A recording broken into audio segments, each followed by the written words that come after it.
Good evening, everyone. Thanks a lot for joining us on a Saturday evening. First of all, I think, if you're in Pune, we've begun the Unlock 2.0 or 3.0. I've lost the count. But what is more important is I hope you and your near and dear ones are all safe and staying indoors. Any part of the world you're in, I think we are still experiencing the effects of COVID-19, not just at a personal health level, but even on the business level. And that is why what we thought was to bring together Founders Talk webinar series. We are on the 6th talk today. And we have a fantastic speaker. I'll just walk over what the discussion today is going to be about, but very quickly, a couple of announcements. Every Wednesday and Saturday, we organize Founders Talk, where we invite entrepreneurs, investors, educators, business leaders to come in and share their experience and expertise. The way we try to do it is about 30 to 40 minutes on a particular topic, followed by Q&A. Today's topic is on the future of the country and the corporate sector. And it really focuses on digital transformation, whether it is at an individual level, at a team level, at a company level, at an economy level, right, or a country level. And why is that so important? And this is what really Ganesh Natarajan is going to share with us and help us, have a conversation around that. A quick overview of the other activities that we have going on. We have the Flame Origins program, which is a startup accelerator program for early stage startups. The applications are open. It's an equity-free program. We have an incubator program for our current students and alumni. And then we've launched a one-year postgraduate program in entrepreneurship, where we've got partners such as Babson College, TiE Pune, Wadhwani Foundation, Ideas to Impact, Campus Fund. The idea is if you have a business idea, if you've gotten started with it, then this program can help you move forward and build a sustainable business, right? Whether it is scalable, VC funded, or bootstrapped, we'll really leave it up to you, but we just want to be a part of that journey. Now, a quick overview of our speaker today. Dr. Ganesh Natarajan is the executive chairman and founder of 5F World, which is a platform for digital startups, skills and social ventures in the country. He's also the founder of Global Talent Track and Skills Alpha, and the co-founder of two Indo-US joint ventures, CalZoom Advisors and the Center for AI and Advanced Analytics. He wears multiple hats. He has a master's in industrial engineering from NITI Mumbai, PhD from IIT Bombay, AMP from Harvard Business School. He's received the Distinguished Alumnus Award from IIT Bombay and NITI, and has been recognized by EY and Asia Pacific HR Forum for excellence in technology, entrepreneurship, and people-centric behavior. He has recently been elected by the shareholders of State Bank of India to serve on its board of directors. He also serves on the boards of Principal Asset Management, Hinduja Global Services, LHI Digital, Asian Venture Philanthropy Network, Singapore, Systech Los Angeles, and Social Venture Partners, SVP International Seattle. He is the chairman and board of director of Social Venture Partner India and Pune City Connect. He has been the chairman of NASCOM Foundation, and various national committees of the CII and All India Management Association. He's also been the president of HBS Club of India. This is a quick introduction. There's a lot to learn from Ganesh. He's been kind enough to join us today on a Saturday evening. So thank you, Ganesh, and over to you. Thank you very much, Darshan, for that very generous introduction. And first of all, what Saturday evening? Every day is the same nowadays in this great COVID time. So I don't think Saturday matters at all. And in fact, as I was telling you, I just came back from office. Yeah. I believe that wherever possible, one should get out. Of course, do that very, very safely. No doubt about that. So ladies and gentlemen, what I will do is I'll just take you through various thoughts. In fact, these thoughts have been put together over the last 4 months. Multiple webinars, multiple discussions. So it's kind of, and I keep updating my own thinking every week so that it becomes current. And I'll take you through a journey of what's happening or what happened in the world, even pre-COVID, because as all of you can imagine, everything for the next 10 years will be blamed on COVID. Sab kuch theek chal raha tha, but COVID happened. I mean, this will be the story of our lives, our companies, our country. So I thought I should do a bit of a reality check on where we really were, what was happening in the world, and what is now likely to happen. We'll do that. I also want to talk a little bit about, I mean, all of you have heard about this migrant worker crisis and so on and so forth. And sometimes I want to give you a contra opinion to say that it may not be as much of a crisis as an opportunity. And I'll tell you why. Because some of us have done some huge research on the distribution of jobs in our country, particularly one of my board colleagues in Social Venture Partners, a gentleman called Arun Maira. I'll share that with you. I'll also touch upon this topic, which of course is my core area, called digital transformation. And what does it really mean in these times when everybody who thinks he has mastered Zoom assumes that he's already a digital specialist? And clearly, there is much more to it than just doing collaboration and doing your homework and your office work on Zoom or on Teams or whatever. And finally, I'll end with saying that, look, if anybody is an entrepreneur, wants to be an entrepreneur, what can we do to help our companies, to help ourselves, and hopefully help our country to navigate this crisis? So it's a fairly broad agenda. What I promised, Darshan, is I'll try and cover it in the next 30-35 minutes. So please bear with me. May go a little fast in some places because my idea is not to walk through all the slides. I've already told Flame that if any of you want a copy of my presentation, feel free. As I said, my presentations get obsolete every Saturday. So this one will get obsolete today. So if you need it, pick it up fast because I think that's the whole idea. So let me first move to a saner background. Here we are. And then let me load my presentation. Sure. And just in the meantime, while Dr. Ganesh loads the presentation, you'll see all the attendees, you'll see a Q&A box. Please share your questions. Anju will pick it up and we'll have Dr. Ganesh share his thoughts on it as well. Thank you.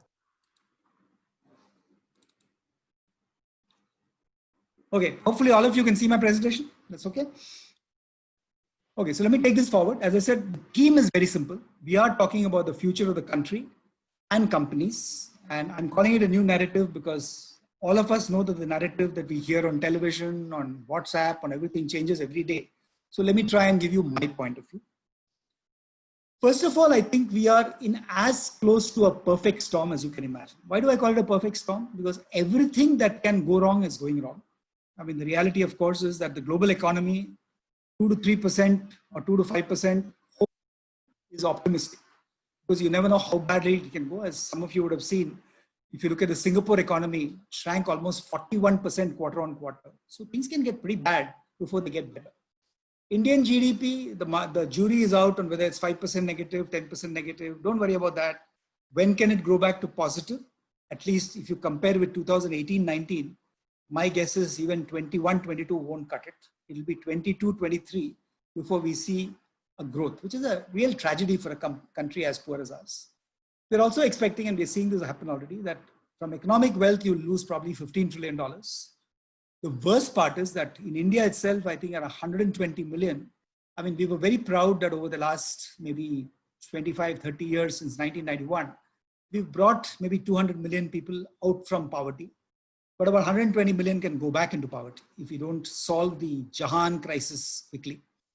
And 40 million into abject poverty, which is a tragedy for a country like India. Also expecting that in India itself, around 136 million, which is a large number of people, 13 crore jobs will get destroyed.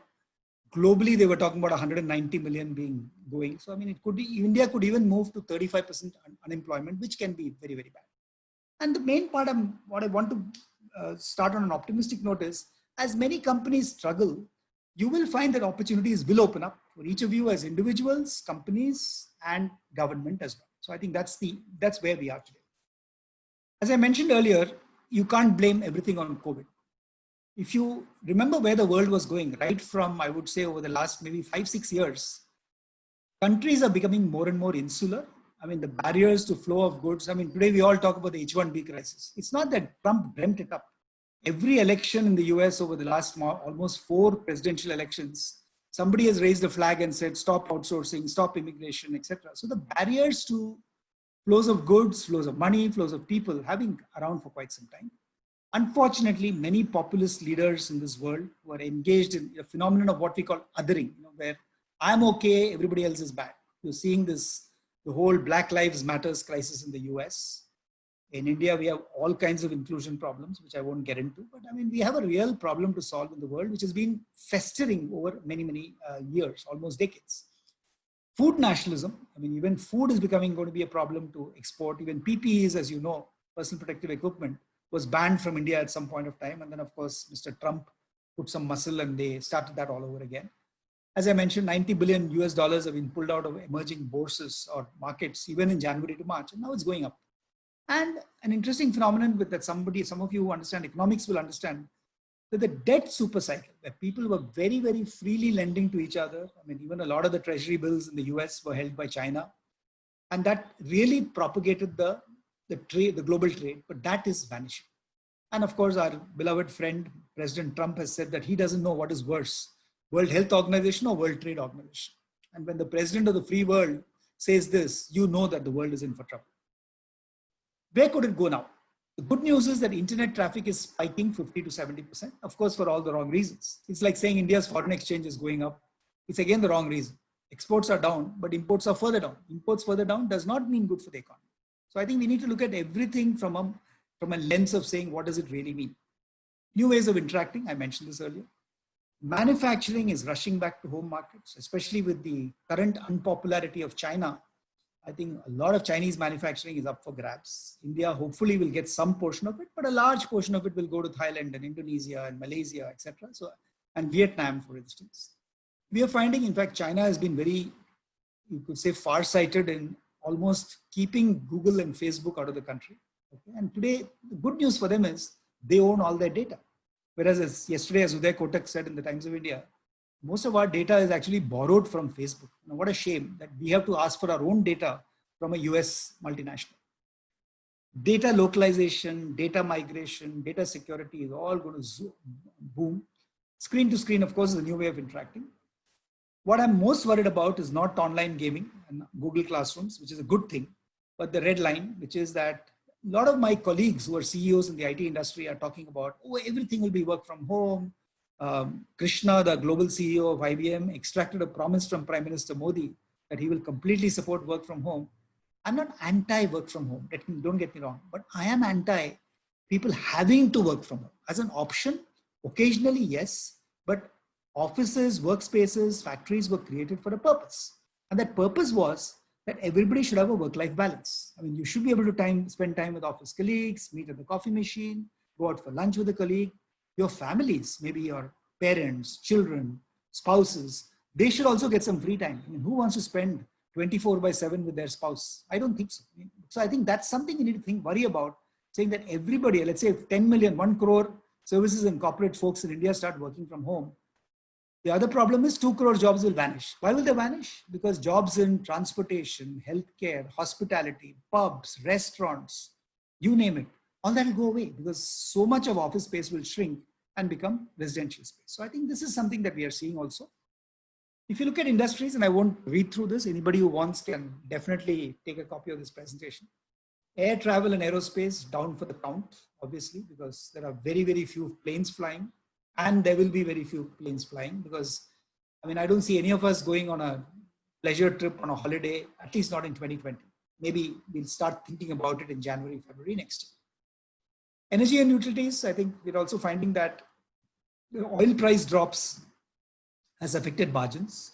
We're also seeing severe workforce limitations because a lot of people who are manning power stations, etc., have gone away, migrant labor. That's been an issue. Insurance, if you look at it, I mean, we are finding that a lot of insurance policies are questionable now because you never know how much you're insuring against and what you're insuring against. NBFCs and small banks have been very, very badly hit, slowly coming back, and at least the top NBFCs, like let's say Bajaj Finserv, are still doing well, but the smaller ones are really in trouble. IT, my industry, clearly doing well because, I mean, even the board I'm on, Hinduja Global Services, we employ 43,000 people in 7 countries.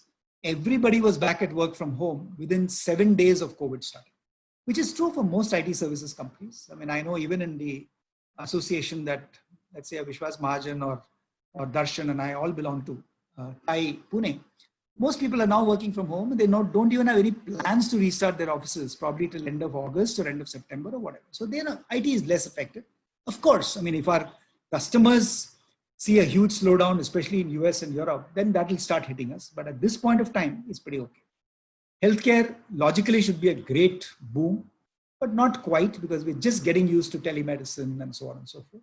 The auto industry, of course, was hit extremely badly, now slowly limping back. And apparel and consumer goods, although FMCG, there is a revival, particularly in the foods business.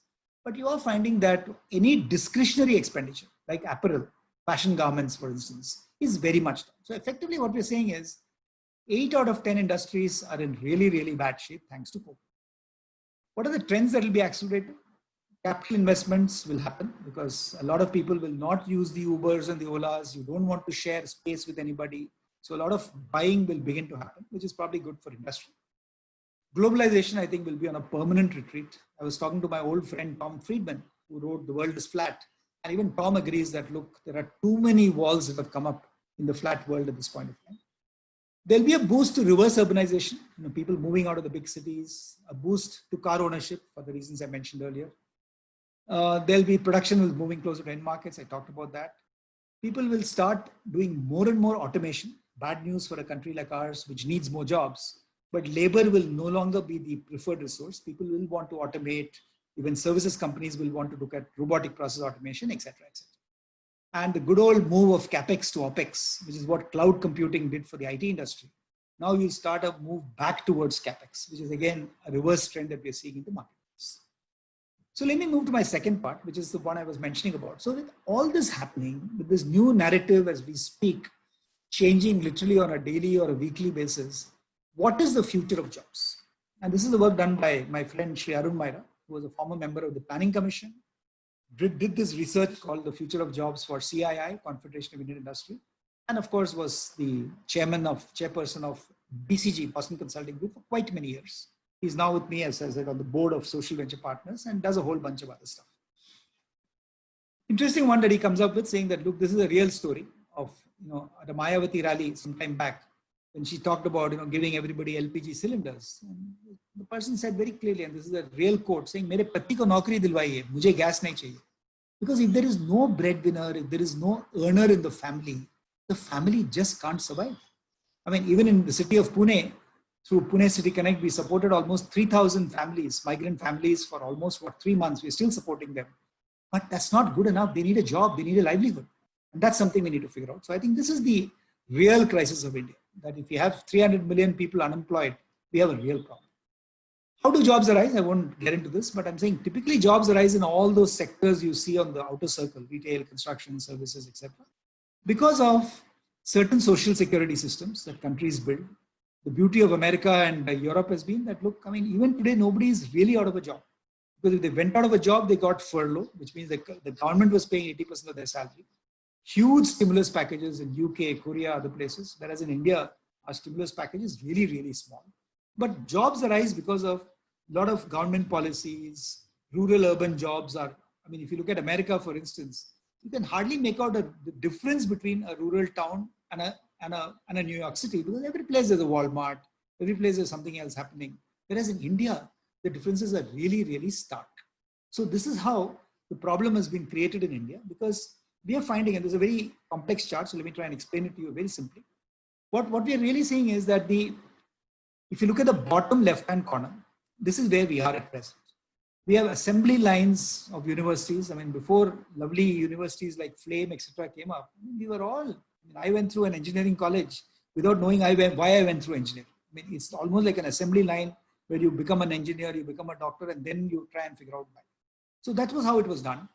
And then, of course, because of this, employment also got very concentrated in certain industries, in certain cities. In our industry, the IT industry, 89% of the 43 lakh jobs get created in 7 cities. What a shame. When people are being educated all over the country in at least 400 towns, there should be jobs everywhere, isn't it? So employment is a problem. Growth is a problem. Inequality is huge. And social unrest is beginning to happen. If you move towards the top right corner, which is ideal, in future, jobs should be completely widespread. If you look at the left, you'll find a chart called lifelong learning. People should be able to learn in good quality institutions wherever, in whichever format, whether it's e-learning, blended learning, going to college, etc., etc. The jobs will be successful everywhere with high employment, high growth, low inequality, low social unrest. If you look at the bottom right corner, which is you use digital leverage. Small enterprises forming clusters, connected with cloud computing, connected through technology, and integrated with the mainstream. So imagine in an Indore and a Bhopal, if there are, like I was doing a seminar like this for the All India Management Association in Assam, obviously on Zoom. And in Assam, people said, look, there are so many migrant laborers coming back to Assam. Can't you guys in corporate come and create jobs in Assam? I don't know how to answer that question because we still want to create the jobs in Delhi and Pune and Chennai and etc. etc. So that's the importance. The minute you move, you need digital capability, you need part of the mainstream. And this is what China has done extremely well. Doesn't matter where you are, the internet is so uniform, etc. everywhere. I'll come back to that a little later. So what is the strategy we can adopt? If you look at the future, and this is something that we are talking to government about, what you see in the bottom is the existing situation. Too many informal firms. When I say informal, I mean, these are the kind of companies which will never grow because they are designed to be small. They don't use technology. They don't form clusters. They don't network. They're poor.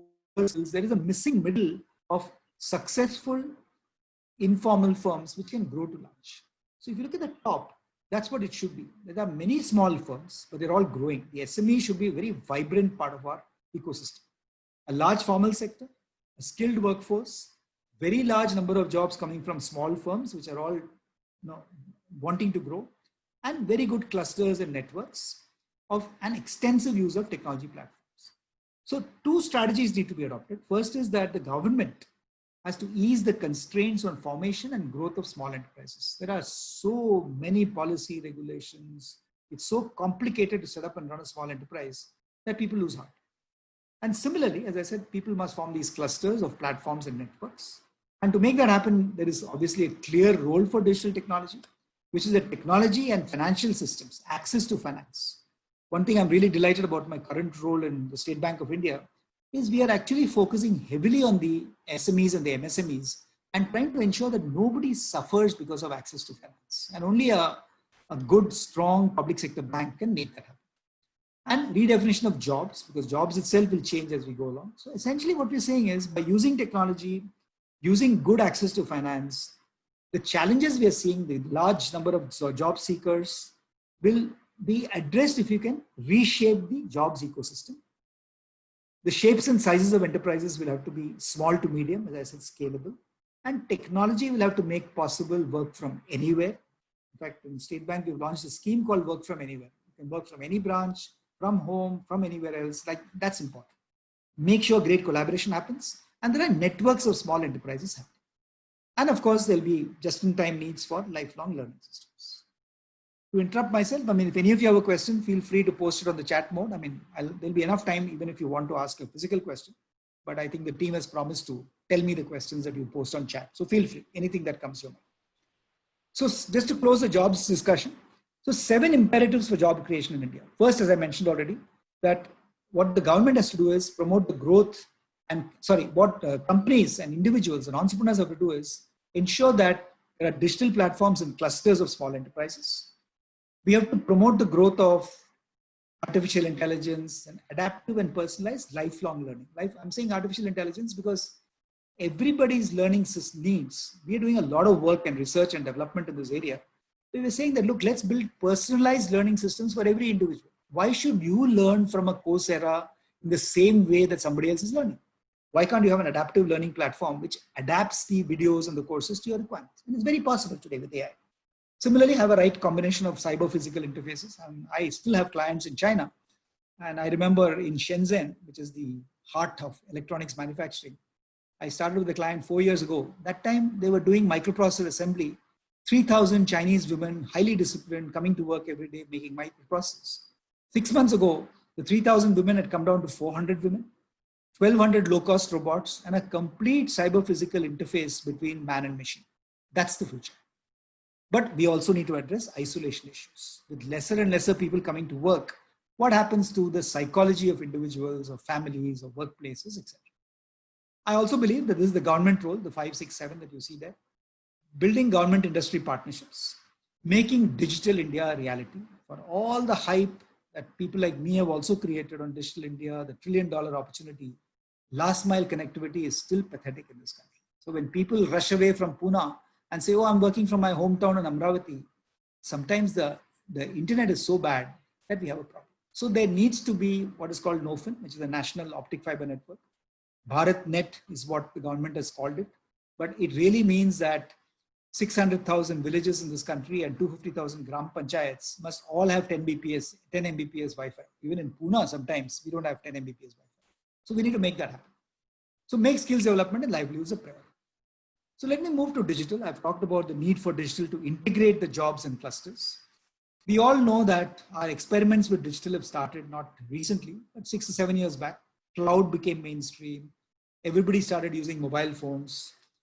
The power of data and analytics started to happen. And people started thinking about, okay, fine. If you have customers, like many of you, I'm sure in this group, who are digital natives, I mean, for whom you grew up with mobile phones, unlike people like me, who are digital migrants. But how do you engage digital, the millennials, the Gen Zs, who really are very, very comfortable with digital technology, and they need a very different experience from people who want to walk into a store. So in 2020, we are finally rethinking, and I'll talk a little bit about that we need to master digital collaboration. The whole world has to be embedded with digital, and digital should not be an optional accessory to any business. I mean, I won't explain this slide to you, but and all these are digital technologies: cloud computing, IoT, robotics, mobile, BI, augmented reality, virtual reality, quantum computing, 5G, etc., etc. But essentially what it's doing is providing a middle layer, which finally provides the last layer. And the last layer is critical to digital because enhancing productivity of enterprises is the core competence that digital can provide, whether it's robotics, whether it's AI, whether it's automation, robotic process automation, big data, etc. Second, and equally important, improving the experience, because what a Netflix does for you is improving the experience and personalizes your experience. And finally, finding new business models. I mean, when you see Google, Facebook, Amazon, Uber, Airbnb, all these are completely new business models, would not even have come in if there had not been the internet. Every industry is experiencing digital transformation. Insurance is moving towards what we call usage-based insurance.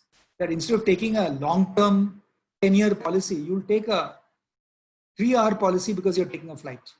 Or you're going at night to a friend's place to a party and you don't know whether you're safe coming back. All this is usage-based insurance. Similarly, 40% of e-commerce is now enabled by cognitive, which means that people can, your personal shoppers can all be your the Siris and the Alexas of the world. Retail, I mean, today, if you look at America, people are placing orders on the internet and then going to a Walmart or a Costco and keep their car boot open, and somebody comes out and places their purchase in the car. In India, of course, we still get home delivery. But soon, I mean, you won't need those people to come out and put it in your car. I mean, there'll be robots walking out with their order and placing it. So I think that's something that's very clearly going to happen. Manufacturing, not just robotics on the shop floor or manufacturing execution systems, but even service calls. I mean, today everybody's talking about cognitive call centers, where 98% of these service requests are managed by AI and robotics, and only 2% of the really complex ones will actually require a human being. Similarly, finance, where blockchains and distributed ledgers and smart contracts are going full stream. Healthcare, I mentioned telemedicine. People are talking about 3D printers, which can actually print a mask for you, print something for you right on the field.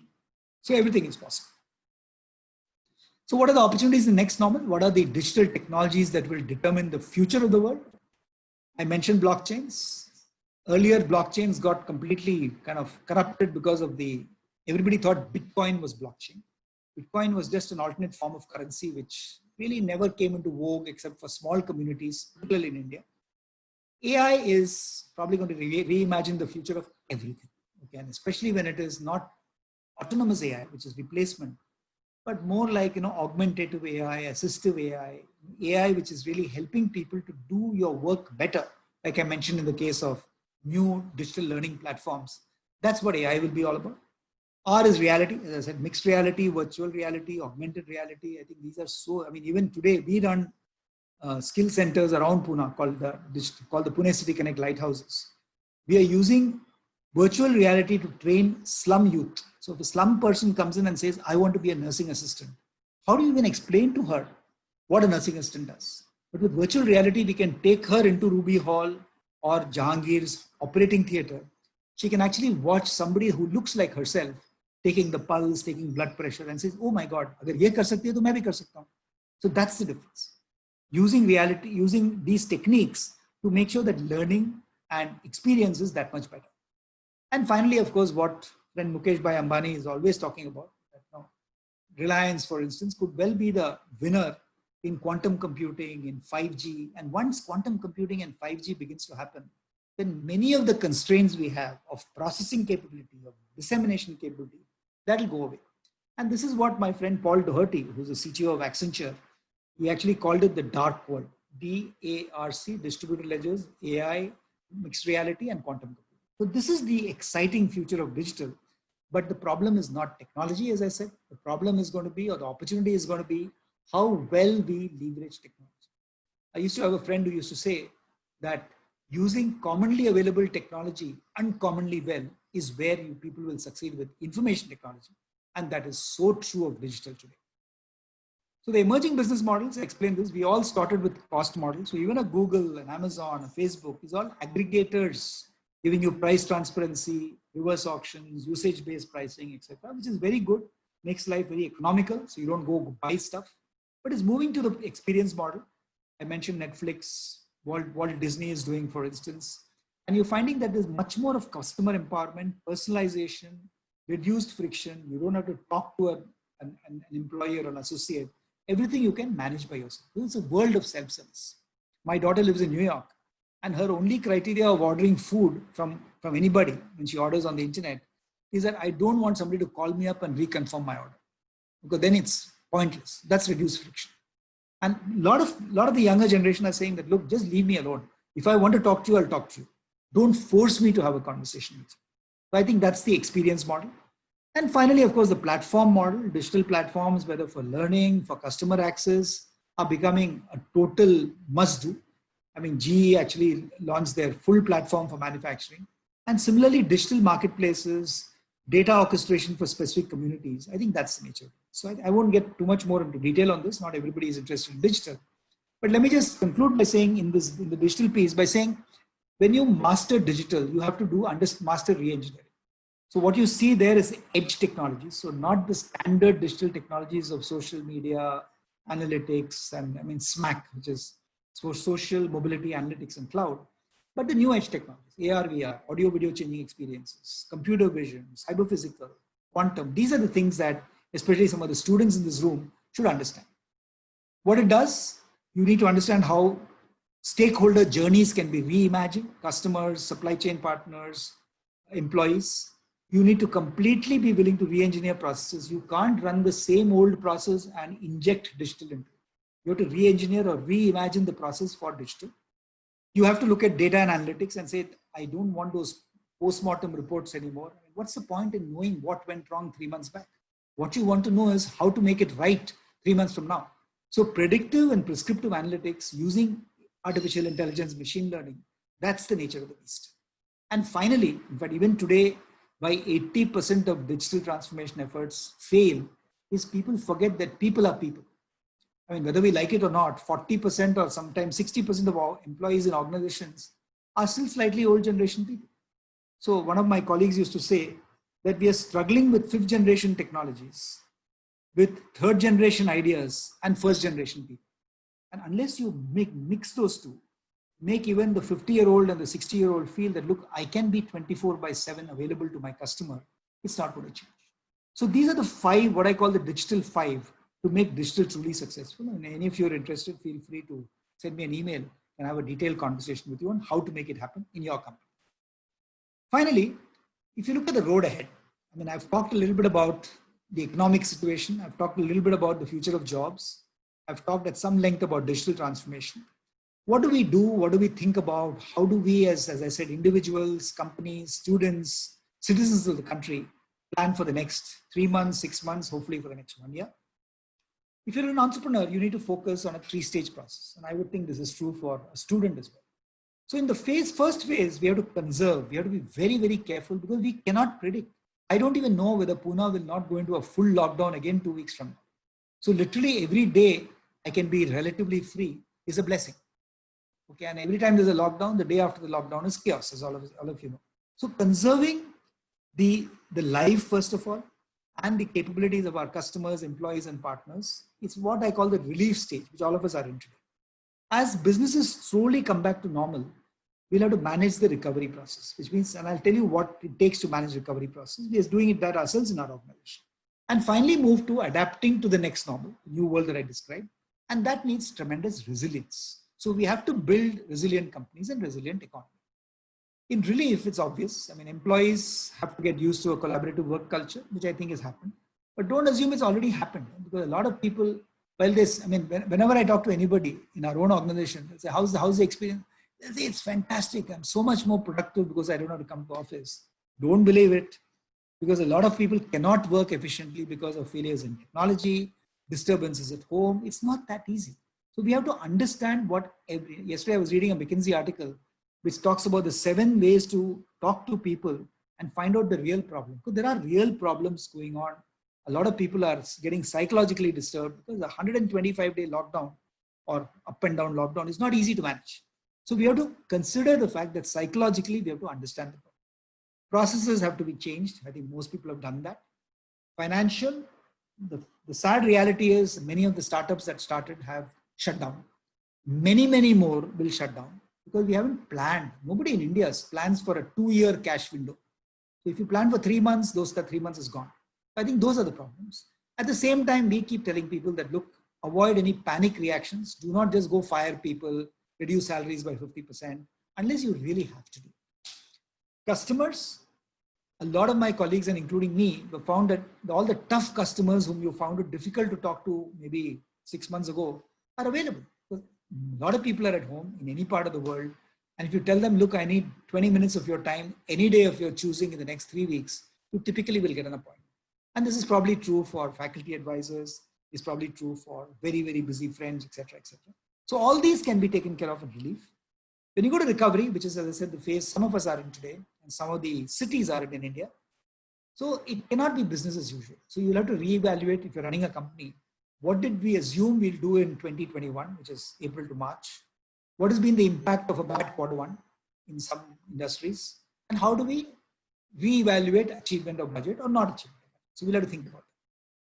We have to take, as I say, even today, we have to wait and watch before taking tough decisions. Because again, reduction in workforce, you reduce workforce today. I was talking to my client in Los Angeles, it's an artificial intelligence company. They said, look, our utilization came down from 80% to 60% of manpower. So I said, what did you do? And he very wisely said, we didn't do anything. He said, look, suddenly there'll be a surge of people asking for artificial intelligence, ML, analytics work in maybe June, in maybe September when the US markets open up. And we can't go now recruiting another 500 people. So they're just keeping people. They're making a marginal profit in this quarter, but they know that they need the people. So that's a wise way of looking at it. Okay, people have cut off. Some people have given temporary salary reductions. Some people have postponed increments. But I think most wise companies have decided to be fair to their employees. Strong eye on the bottom line, focused on cost and operations optimization. And of course, as I mentioned earlier, reevaluate your marketing and sales plans. This may be the time to be much more aggressive in marketing and sales. And of course, do your bit for the community. All of us, at least if we can take care of the immediate needs, the the avoidance of hunger for 2 people, we would have done our role. And I think we can do that if we really look at it. And finally, resilience, what will be the new normal? As I said, all sectors will consolidate. All undifferentiated players. If you didn't deserve to exist even 1 year ago and you were just there because there was an overflow of business, you will shrink and go away. So please develop a point of view on why should somebody buy from you? If you're a student, develop a point of view on why are you unique? Now, what is my skill that I can take to the market? I mean, whether I want a job or want to be an entrepreneur or want to get into higher education. New business model, how do we collaborate? One of my clients right here in Pune, who's also a part of our TIE group, very quickly collaborated with their healthcare customer and they created solutions for COVID. I mean, that's an amazing example of really co-creating solutions. Digital transformation I mentioned.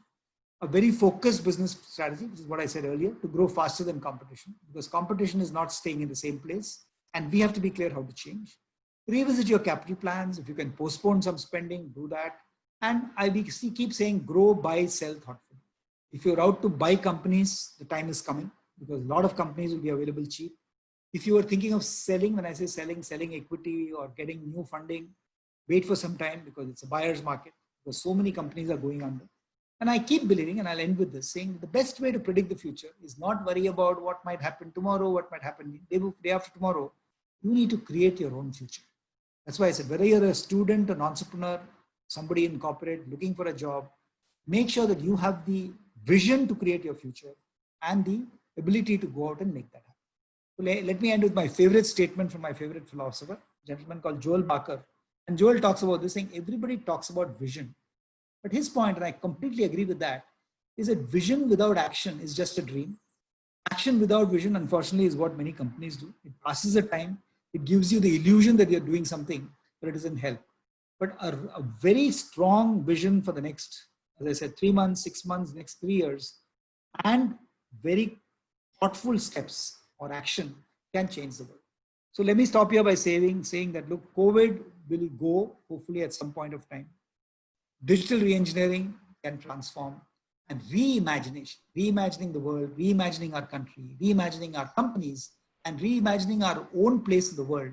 I think that is the innovation flame that all of you in this flame seminar should look at and help you to burn bright. So thank you very much. I'll stop here and look forward to any questions, any comments, anything you'd like to share. Thank you. Thank you so much, Professor Natarajan. I think this was a very insightful session, very crisp as well. We do have a couple of questions from our participants here. And before I take their questions, we mentioned about, you spoke about how digital transformation is extremely necessary, specifically spanning the entire country. But how long do you think will it take for India as a country, with the vastness that it has, to actually reach that stage where you have absolute connectivity and being in an Amravati or Pune doesn't really matter? Well, whenever I talk to my friends in the Ministry of Information Technology, they say, "Ho gaya, sir, almost ho gaya, sir." Unfortunately, I heard this 6 years back also. Okay, so I think it's taking time. And I mean, if you look at as I mentioned this in passing, we are all committed to making the $1 trillion digital India happen. As all of you know, Prime Minister Modi has talked about the $5 trillion GDP economy. I mean, they talked about 2024. I think 2024 we'll be lucky to be 3.5 billion. So let's assume that takes, I don't want to be a pessimist, so let's say it can happen by 2028. We still believe that by 2024, the $1 trillion digital economy can happen. Now, what is a $1 trillion digital economy? You need to understand that. The IT industry, which is today about $160 billion, can probably grow to about 300 billion. That still leaves a gap of 700 billion. The 700 billion is what we call the IT-enabled shared economy. So more of the Oyo rooms, more of the Olas, okay, all these are people leveraging the power of the internet for technology. Agriculture, I mean, we are primarily investors in Digital India. So we've invested in a digital history and culture company called Live History India Digital. We've invested in a digital agriculture company, which are helping the farmers to actually digitally manage, I mean, their farming patterns, their sowing patterns, their seeds, etc. We've invested in Pune in a company called Studio Copper, which is in Tambata behind Shaniwarwada, which is actually helping multiple copper farmers to really design better on the internet. So I'm saying this is the future. But I mean, look at the artisans, for instance. I mean, how many of you know the second biggest employer in this country after manufacturing is the artisan community? Many artisans are suffering because they really don't know where to sell their produce, because they can't, I mean, they can still make at home, but how do you look at the supply chain? So all these can be enabled through digital technology, and that is the $700 billion opportunity. What is imperative is what I said, that you must have in the Ran of Kutch, you must have I mean, I have a favorite artisan in the Ran of Kutch called Pavi Ben. Pavi Ben is an amazing woman. She has a team of 70 women who work with her. They literally come into her courtyard and they all do stitching together.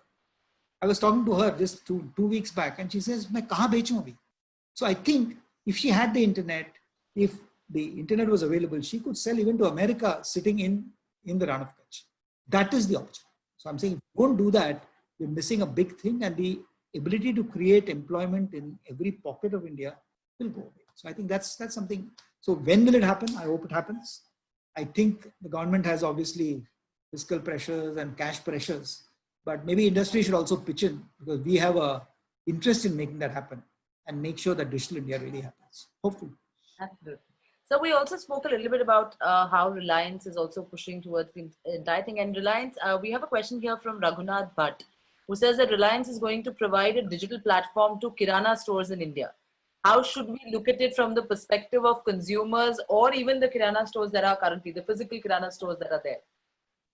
See, the good part is the Kirana store. I mean, like I remember, okay, we all used to buy from Amazon and everywhere else. But I mean, I live in Kalyani Nagar in Pune. But when the lockdown hit, the first phone call we got was from our Kirana store guy. Yes, From absolutely. stores. He calls up my wife and says, "Madam, आप फिक्र मत करो.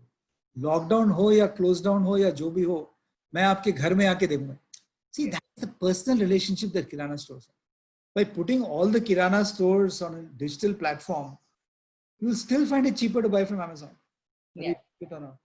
And Yeah. when Mukesh Bhai comes in with his own retail story, which I'm sure all of you are aware is going to happen in a very, very big way, they will undercut Amazon. Okay. So suddenly you'll find, okay, maybe if you're a Reliance allied Kirana store, you're a supplier, it'll be okay. But I would still think that the success of the Kirana store is in proximity, is in friendliness, is a relationship building, and that should control. Because if you suddenly depend on some digital platform to come in and take away your marketing problems, you might suddenly find that you are at the mercy. Look at Walmart, for instance, or even Amazon for that matter. It's extremely difficult for an artisan to be an Amazon artisan. Yes. It will squeeze the hell out of you. It's really, really problematic to make profits when you're on the Amazon platform. So you must build your own methods of selling. And I think that's probably important. So Okay.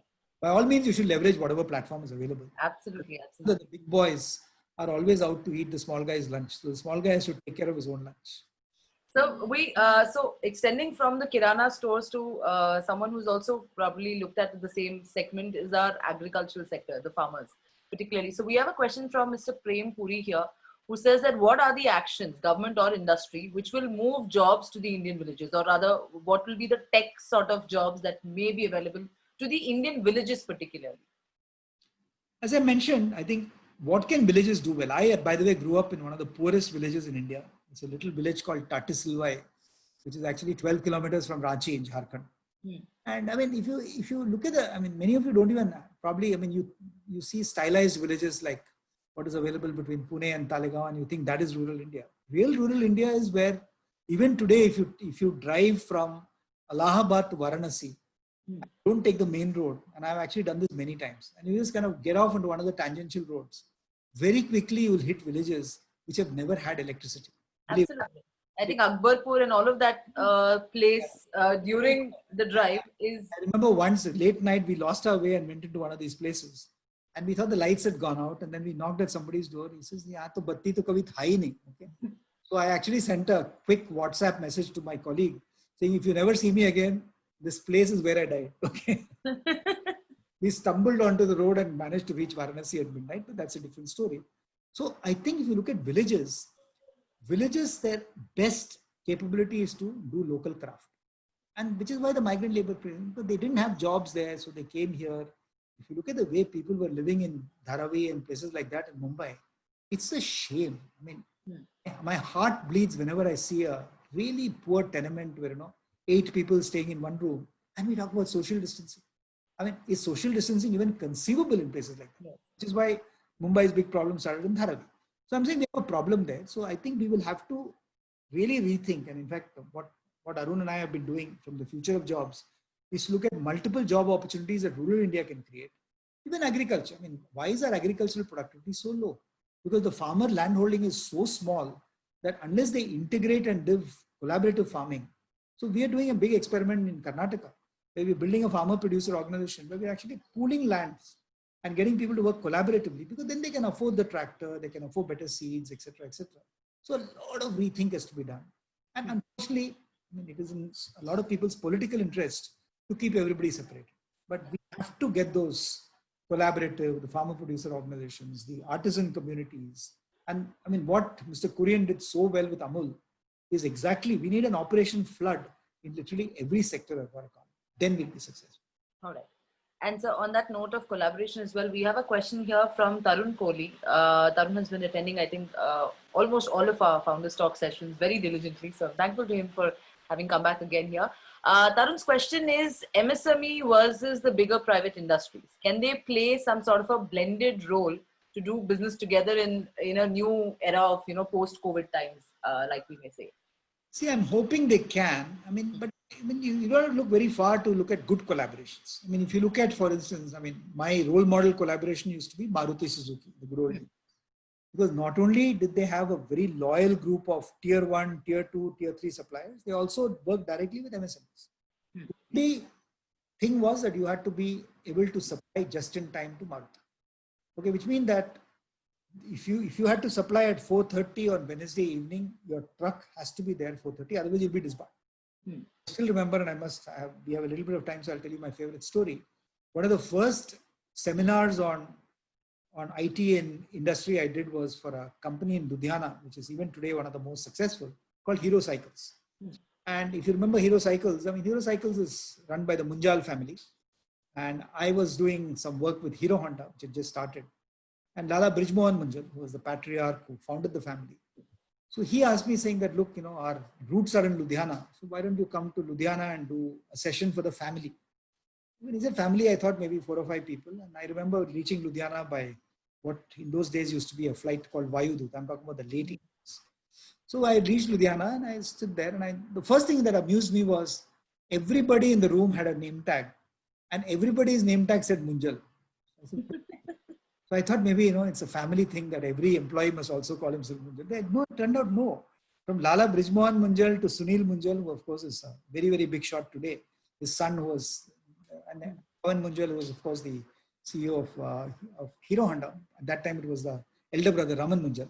All of them were, all the 3 brothers, the sons of Lala Munjal, the subsidiaries, Pankaj Munjal and all these people, and their next generation.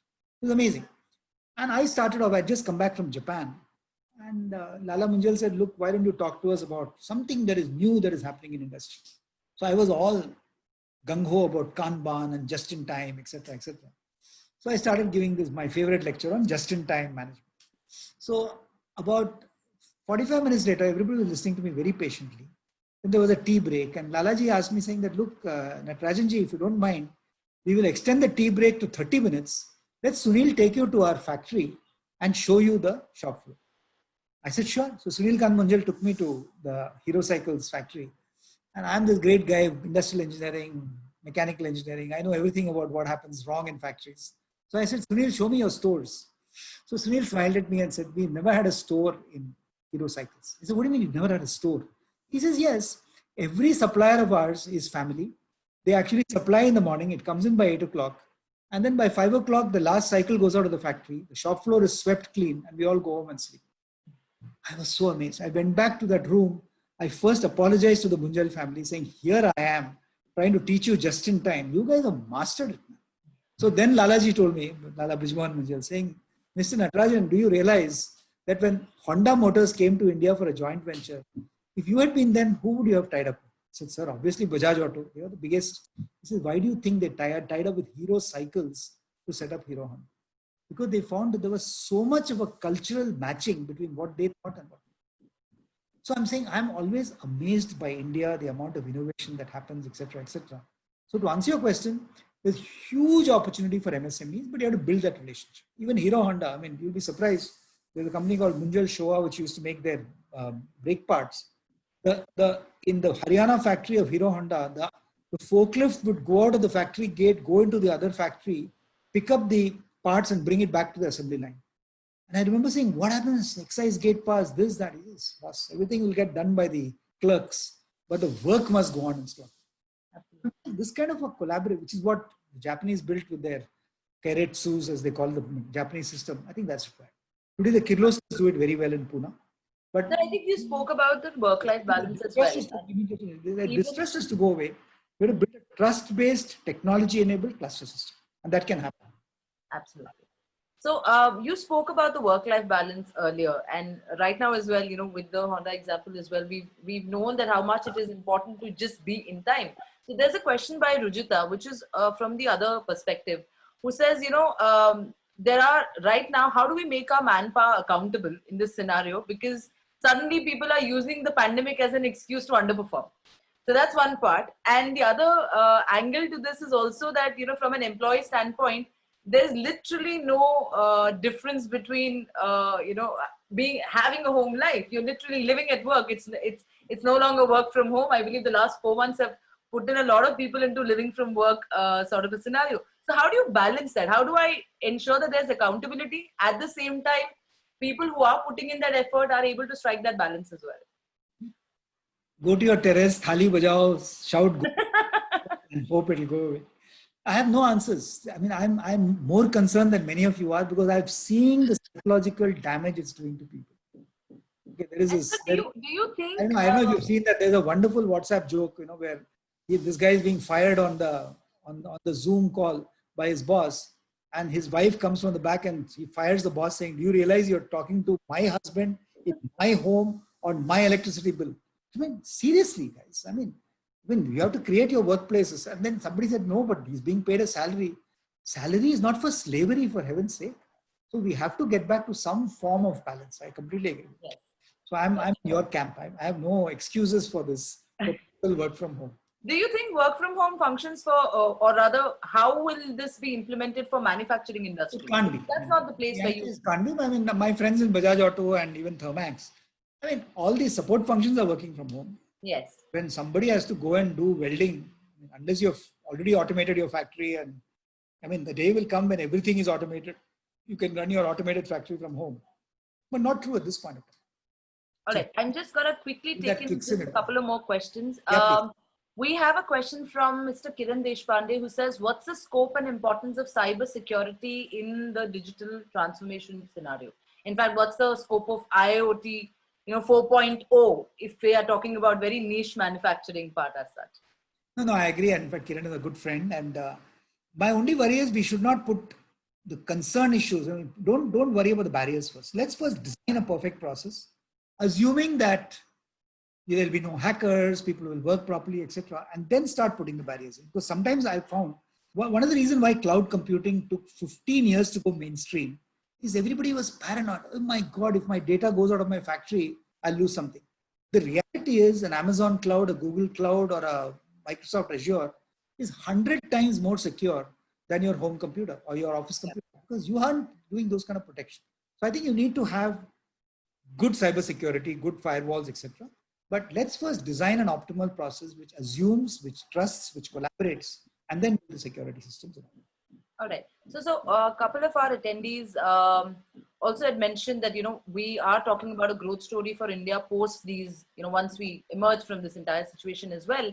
And with the fact that China, the way world is looking at China today, you spoke about, economies being very, very, I think very stubborn, very strong enough to not let others come in as well. Do you think with all these opportunities, India has the potential to move to a manufacturing model rather than just being the assembly back home for the entire world?